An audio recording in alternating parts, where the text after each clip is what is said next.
Se lufta e nisur nga Shtetet e Bashkuara të Amerikës dhe Izraeli ndaj Iranit po përfshin edhe vende të tjera. Së fundmi është raportuar nga Turqia se NATO ka kapur një raketë balistike të nisur nga Irani në drejtim të Turqisë dhe e ka shkatruar atë. Për të folur mbi këtë zhvillim të fundit kam në një lidhje direkte nga Turqia gazetarin Sokol Braj. Zoti Braj, faleminderit shumë për intervistën. Përshëndetje, është kënaqësi. Zoti Braj, mund të thoni pak më shumë se çfarë po ndodh në lindjen e mesme dhe mbi lajmin e fundit që Turqia, pra edhe NATO më saktë, ka kapur një raketë të nisur nga Irani dhe e ka shpërthyer në ajër. Po, në fakt tashmë jemi në ditën e 5 e cila kjo luftë ka filluar dhe siç pa thënë Benjamin Netanyahu, por edhe Donald Trump që do të zgjasin 2-3 ditë, pra do të jetë një operacion kirurgjikal I cili do të por në 24 orë më vonë ata 3 kadet të bëhen një javë, pastaj shkuan 2 javë, tashmë flitet për 4 deri në 6 javë, por prancimet e sotme zyrtare qoftë nga Amerika, por edhe nga Izraeli, thonë që kjo do të jetë me muaj të tërë, pra 2 muaj apo 3 muaj nuk e dihet, cila duket që edhe strategjia e Amerikës dhe Iranit nga fillimi I saj duket që nuk e ka pas të gjitha ato siç e ka pas shkruajtur në letër kur janë futur në terren, ka ndodhur gjëra krejt të ndryshme dhe ndoshta mund të jemi përballë asaj që pa të paralajmëruar Irani para fillimit të kësaj lufte, që nëse gabon dikush pra Izraeli dhe Amerika dhe na sulmon neve, atëherë ne do të fusim flakën e gjithë rajonit dhe do të ketë një kosto shumë të madhe qoftë për Izraelin, për Amerikën, por edhe për aleatet e tyre të cilat do të cënojnë sovranitetin e iranianit dhe në fakt jemi në atë fazë edhe pse me mira objektet e Iranit pra janë bërë rrafsh me tokën pra nga bombardimet e Izraelit dhe Amerikës, përsëri Irani ndoshta edhe me celulat e veta diku ku Hezbollahu ka bërë pronësime zyrtare dje që tashmë jemi futur në atë luftë, jemi futur në këtë luftë dhe ambiles nga Hezbollahu ka kaluar edhe një dron në Qipër, në jugore, por gjithsesi situata është shumë e tensionuar, duket shumë e largët një tavolinë e diplomacisë dhe mund mendoj si Sokol që pa arritur të marrë Amerika atë që kërkon vetë, pra atë strategjinë e vetë, kjo luftë nuk do të mbarojë, ndoshta edhe pse nuk e urojmë një gjë të tillë, ndoshta mund të harrojmë edhe fillimin e kësaj lufte aq gjatë të shkojë. Kurse Gulian, kurse për lidhjen e kësaj bombe balistike, prononcime zyrtare të Ministrisë së Mbrojtjes turke tani sa u bën, domethënë ka 5-6 minuta që janë prononcuar zyrtarisht, e cila me radaret e NATO-s, domethënë kundër ajrore të kanë shkrirë në hava, por mbeturinat e asaj bombe kanë rënë në dorëtjoll të Hatajt, pra në një qytet atje në ligjet e Mesdheut. Sokol, në fakt, kjo nisja e raketës nga Irani drejt Turqisë e komplikon pak më shumë situatën, pasur parasysh që Turqia ka pasur një rol neutral në fakt deri tani në këtë luftë.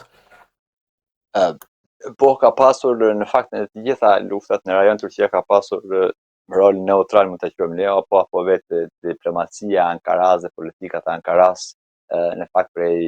shumë dekadash kanë qenë të tilla, por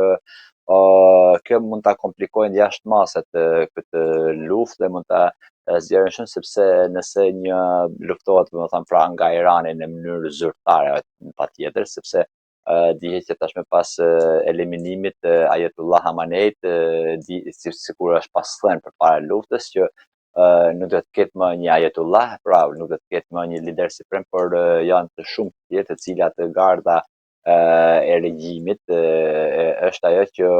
ka, domethënë, grupet e veta të cilat edhe armët kontrollohen totalisht në të gjitha llojet e bombave, domethënë me rrezet të afërt, të largët edhe të mesme, të cilat mund të jetë shumë problem sepse nuk e di se kush jep urdhë për të goditur dikun, ku kjo prezidentet kjo e vërtetoi këtë që po them tani, por a do të ketë me të vërtetë një guxim Irani apo ato celulat e Iranit që të bombardojnë një shtet të NATO-s, unë nuk e besoj të paktën tani për tani, sepse pastaj nuk do të jetë thjesht lufta Izrael-Amerikë me Iranin, por do të përfshije gjithë NATO-n në të, pastaj hyn në fuqi, sepse hyn në fuqi edhe neni I i 5 i NATO-s, pra gjithë për një për të gjithë, kështu që ja do të ketë atë forcën e Iranit që tash unë nuk e besoj, por gjithsesi tashmë ta janë minutat e para apo orat e para dhe do të presim edhe reagimet zyrtare të Brukselit, të sekretarit të përgjithshëm të NATO-s, po ashtu edhe të Amerikës, se si do të reagojnë, por edhe në këtë Turqia bëri thirrje, pra drejtori i drejtorisë së komunikimit të presidentes bëri thirrje që mos u besoni edhe informacionet të rrema që mund të jenë nëpër mediat sociale, gjithsesi është fjala për një gjë që ende nuk e di burimin e saj, pavarësisht se dihet që ka ardhur nga është nga arsenali i Iranit, por gjithsesi do ta shohim sepse me të vërtetë masanej nëse mund të jetë ose mund të thotë Irani që po ne kemi nisur këtë, atë do të kemi një konflikt krejt tjetër dhe mund të jetë ajo që e pa dëshirueshme mbrapa që edhe Turqia të futet në luftë kundra Iranit. Kjo mund të jetë një katastrofë jo krejt thjesht mes Iranit dhe Turqisë, por edhe në mbar globin. Sokola, ndoshta Turqia rezervon që ta saktësoj më tej, po themi, nga është nisur raketa, duke pasur parasysh që ndoshta mund të jetë edhe një manovër e Izraelit që të përfshijë Turqinë në luftën kundër Iranit, pasur parasysh që Turqia është një forcë shumë e madhe ushtarake. Po, patjetër, këto besoj që në orët në vim do të trajtohen, do të flitet në shumë media botërore, ku dihet që qëllimet e Izraelit, por edhe të Amerikës janë që këtë ta zgjidhojë, sepse dihet që dje kur foli presidenti zoti Trump tha që unë jam shumë i mërzitur me Anglinë, jam i mërzitur me Spanjën, nuk janë ashtu, këto nuk janë kështu, dhe kjo mund të jetë një strategji po për të tërhequr e gjithë NATO-n për ta futur në këtë luftë, sepse për herë të parë, paktën në dekadat e fundit, e shohim që Amerika nuk kërkoi një aleancë, pra nuk kërkoi një vendim të Këshillit të Sigurimit të Kombeve të Bashkuara, apo një aleancë, apo edhe vetë të marrë leje nga Kongresi Amerikan, pra që të shkojnë në luftë. Për këtë arsye mund të zgjerohet, por unë besoj një gjë tjetër që duke pa edhe forcat e veta Turqia më merr mendja mua që mund të menjanojnë, domethënë një konflikt dhe në fakt për mos ta futur e gjithë NATO-n në këtë luftë, Turqia ka një rol kryesor ku në shumë vende ja ka arritur të jetë djalë e kësaj diplomacie, por tashmë në konfliktin, pra në këtë luftë që është në Iran, a do të arrisë Turqia, do ta shohim normalisht në orët në vijim apo në ditën e vijim, por është një gjë serioze dhe nuk është një gjë shumë e lehtë që mund ta komentojmë, domethënë thjesht si gazetar, sepse kjo ka një strategji edhe në, siç e thatë edhe pak më parë, domethënë ku me të vërtetë Izraeli kërkon që të përfshihet i gjithë rajoni, pra edhe pse lindja e mesme e largët tashmë është përfshirë në këtë luftë, ai kërkon që të jetë edhe Kipri, të jetë edhe Greqia dhe Turqia, pra pjesa e mesdhët të jetë totalisht në këtë luftë, të jenë pro Izraelit, dhe nëse një gjë e tillë ndodh, pra nëse një bombë verifikohet apo pohohet që ka ardhur nga Irani, apo edhe nga celulat e Izraelit, të cilat tashmë duket që është edhe fort edhe në Iran, domethënë inteligjenca e Izraelitit dhe kështu, dhe nëse një gjë e tillë se si do të reagojë Ankaraja, këtë do ta shohim, por besoj që do të ketë edhe një komunikat shumë të shpejtë, domethënë komunikime qoftë me telefon apo me programet ndërqeveritar, ku të paktën deri orët e darkës do të ketë komunikime me mes Turqisë, Greqisë, po ashtu edhe NATO-s dhe Amerikës, se si e qysh e tek, por të gjitha gjërat ndodhin sepse luftra kur fillon, domethënë ai që ka filluar luftën, ai ka pas një strategji, por problemi është që ne nuk e dimë strategjinë as të Izraelit, por edhe as të Amerikës, që me të vërtetë do ta fusi gjithë NATO-n në këtë luftë apo jo, këtë do ta shohim në vijim. Sokol, sa gjasa ka që raketa e kapur nga kundër aerorët e NATO-s vendosur në Turqi ishte nisur për Turqinë, apo mund të ishte edhe nisur edhe drejt ndoshta bazës së Bonstillit në Kosovë, apo edhe ndoshta edhe drejt Shqipërisë, pasi kujtojmë këtu që në Shqipëri, përkatësisht në manës të Durrësit, është edhe Meku, pra opozita iraniane. Po, Gurian, kjo është edhe tema që në fakt gjithë media shqiptare në të gjitha treja shqiptare e flet për këtë, por unë këtë shoh të pa arritshme dhe të pamundur, edhe pse me të vërtetë që ne Shqipëria kemi kundërshtarë të fortë të regjimit të Ajetullahëve të Iranit, por opozitarët pra me të përbetuarit, por kjo është e pamundur sepse nëse referohemi për shembull vetëm kësaj paditur ende, domethënë origjinën e saj apo qëllimin e asaj bombe balistike, duhet të thënë kjo që është pamundur që të vinë në Shqipëri sepse tashmë edhe në Turqi hyrje radarët e NATO-s janë krejt në këmbë, që thënë, pra dhe e kanë eliminuar, kurse ajo prellë është shumë e vështirë që të shkojnë nga ajo zona, pra nga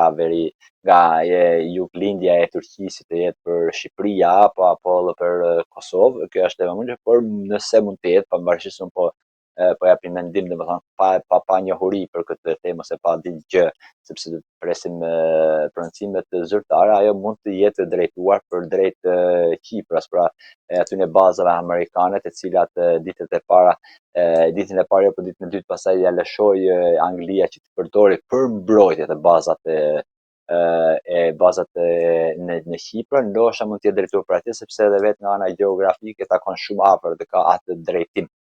domethënë atje dhe automatikisht për të kaluar në Kipër, normalisht mund të kalojnë për hapësirën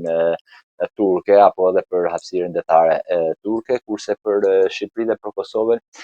kjo lë shumë për të dëshiruar dhe më duket që okay, friga është, normalisht që friga është sepse ende ne nuk e dimë me të vërtetë që Irani ka apo s'ka diçka të fortë, pra a është ai Iran duket, por nëse i referohemi asaj luftës 2 vjeçare koreane, na la të shohim që Irani është një luan, domethënë kartoni, por ama nëse bëhet fjalë për qenien e tij si shtet apo edhe si regjim të Ajetullahëve, pra, të shariatit islamik, atëherë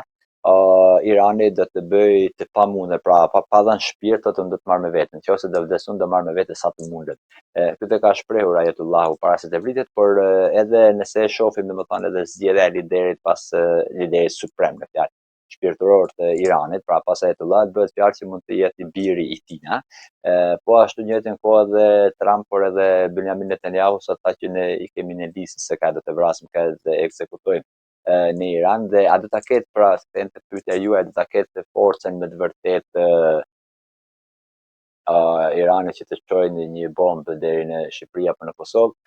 kjo le për të dëshiruar, sepse kemi Turqinë këtu përpara në NATO, pastaj kemi Bullgarinë në NATO, po ashtu kemi edhe Greqinë në NATO, dhe pa kaluar këtej nga do të na vinë, ne mund të na vinë bomba shumë kollaj, për shembull në Shqipëri apo në Kosovë mund të na vinë nga Italia, po jo nga këtej, sepse të gjithë radarët e NATO-s, pra radarët e mbrojtja e NATO-s është një kupol shumë më e vlefshme se sa e kupola e çelikët e Izraelit për Izraelit, kjo e NATO-s për ne është më ashtu, sepse është edhe largësia ku bëhet fjalë që të paktën kemi mbi 2-3.000 kilometra, ku edhe rrezet e armëve e Izraelit të paktën deri në tani mund të ketë edhe të tjera, por të paktën deri në tani nuk ka gjasa që mund të arrijnë deri tek atje që të kalojnë çdo lloj sistemi mbrojtjes. Sokol, si e parashikon këtë luftë dhe a është Irani një forcë ushtarake që do i sjell probleme SBA-s dhe Izraelit për ta mundur? Parashikimi im për këtë luftë është që do ta shohim një radhë parë këtë luftë do ta shohim në bazën mallore, pra nga ana makro, jo thjesht nga ajo, sepse strategjia amerikane nuk i përket Donald Trumpit apo paraardhësit të tij Joe Biden, sepse bazat amerikane në të gjithë botën, pra qoftë në lindjen e mesme, qoftë në Ballkan, qoftë në Europë, në lindjen e largët dhe sidomos në MZ ku bëhet fjalë tani, ato janë bërë strategji para 70-80 viteve, pra nuk është e ditë mesosshme, dhe plus kësaj duhet kuptojmë që Amerika ka sistem dhe nuk ka person, pra ne shqiptarët, por edhe turqit normalisht jemi mësuar, po edhe Kina dhe Rusia janë mësuar që kemi një lider dhe lideri jo mban çdo gjë, kurse Amerika ka sistemin i cili presidenti aty mund të jetë si një në punë shteti, pavarësisht se ka prioritetet e veta dhe ka të drejtën me falë, me vrarë, me preja tjetër e punë, por kanë sistemet e tyre që ecin gradualisht hap pas hapit, dhe nëse e shohim në këtë aspekt strategjinë amerikane, atëherë duket shumë e qartë që do të jetë forca imperiale e vetme në botë, ku në fakt nuk ka asnjë dyshim në këtë paktën deri në ditën e sotme, e cila sidomos do vitet e fundit, pra me fillimin e luftës Ukrainës, e cila e futi edhe Rusinë në një qorë sokak që nuk po e lën të dalë, domethënë nga e qorë sokak, arriti të janë marrë të gjitha zonat e influencës që kishte Rusia, po ashtu edhe Kina, pra që nga Amerika Latine, në Mesdhe, në të gjitha vendet arritin që forca influencuese e Kinës dhe Rusisë tashmë ka rënë në zero, totalisht në zero, pra dhe pika e fundit është tashmë në Iran, e cila dje shumë mirë që gjithë teknologjia e Kinës dhe e Rusisë, pra e atyre që janë kundra Amerikës dhe me thojza NATO-s dhe perëndimit, të gjitha ata humben, të gjitha ata ishin në Iran, ishin në Teheran, por u palën luftën dyjavore. Pra vitin e kaluar, po ashtu edhe tani që e gjitha e forca e teknologjisë ruse dhe kineze, pra që janë superfuqi, ishte me një program telefonik në është u bë off dhe dje që Rusia po mundon tash me ruajt veten e vet në radhë të parë, po ashtu edhe Kina, kurse nga ana ekonomike me të vërtetë do të jetë një problem shumë i madh dhe shumë i etik për Kinën, qoftë marrja e Maduros e Venezuelës pranë kontroll nga Amerika, po ashtu edhe lindjes së mesme, ku bëhet fjalë për Iranin, sepse vetë prodhimtaria e lirë e Kinës ka qenë në bazë të ku ka marrë edhe karburantin, pra petrolin, naftën e ka marrë shumë lirë në tregjet, në çmimet e tregjet ndërkombëtare. Kështu që kjo luftë është një strategji e Amerikës dhe pavarësisht se ka mendime të ndryshme, por mendimi im është që është një strategji e Amerikës ku në këtë zonë, pra jo vetëm tani, po që prej dekadash me radhë, Izraeli është si një pion, pra si një ushtar që përdoret për të treguar botës që ja se sa e fortë është, sepse ka vetëm Amerikën dhe askën tjetër pra mbrapa. Çfarë do në Amerika, e cili ky shtet ka vrarë dhe qeveria e sotshme, pra me në krye Benjamin Netanyahu, kërkohet nga organizatë ngerkohet nga gjykata penale ndërkombëtare për krimet më barbare që janë bërë ndonjëherë në jetën e njerëzimit. Pra ka kaluar dhe Hitlerin e gjitha, por nuk ja var asnjë gjëje, e cila prapë kjo forcë është duke bërë të çdo gjë dhe nuk pyet askën. Pra kjo është Amerika, do ta shohim, por është për të ardhur keq normalisht për popullin e hebret, Izraelit, po ashtu edhe për popujt të tjerë përreth, i cili me të vërtetë vetëm gjak po kemi këto vitet e fundit, po ashtu se si do të mbarojë kjo, po kjo luftë edhe nesër mund të ulemi në tavolinën e diplomacisë edhe të duket e largët, por vetëm nëse Amerika arrin të marrë, domethënë do ta marrë me do e mos, por me një faturë sa më të vogël arrin të marrë atë çfarë pret. Po ku është pritshmëria e Amerikës, atë me të vërtetë kur janë kemi shumë të vështirë ta perceptojmë që kjo është ajo, por në anën gjeostrategjike duket që të gjithë i ka të gjitha zonat dhe të gjitha gjërat ka arritur që Amerika të heci me plane shumë afatgjate, me plane dekadash pas dekadash, të heci ku jemi sot. Kurse ne për në luftën e Iranit tani, në fakt ne po shohim atë minutin duke pa varë që i themi domethënë në futboll, po shohim atë u bë kjo, s'u bë kjo, po kur e shohim nga ana mallore, atëherë kjo na jep të kuptojë ne që me të vërtetë Irani do të ketë që ka diçka që me të vërtet nuk e din as Amerika dhe nuk e din as Izraeli, por se sa do të jetë i fortë të qëndrojë me këtë, por a do të japi dëm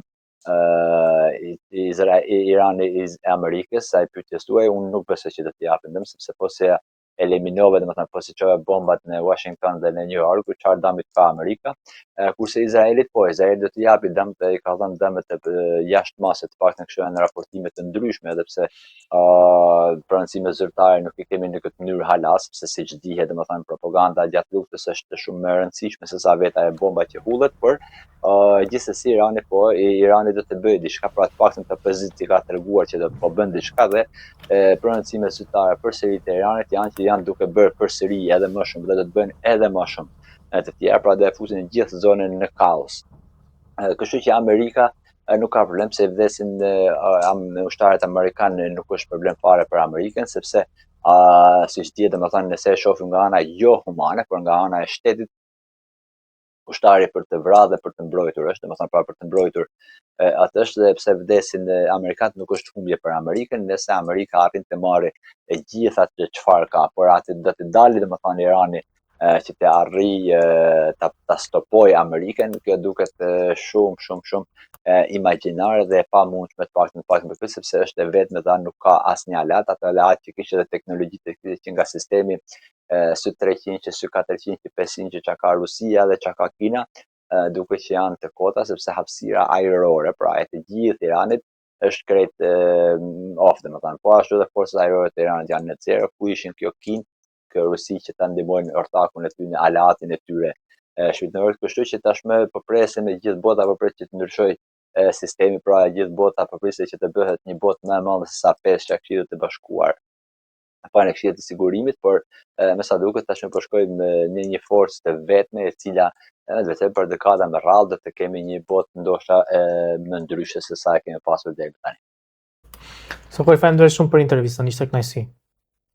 Gjithashtu edhe për mua ishte kënaqësi, faleminderit.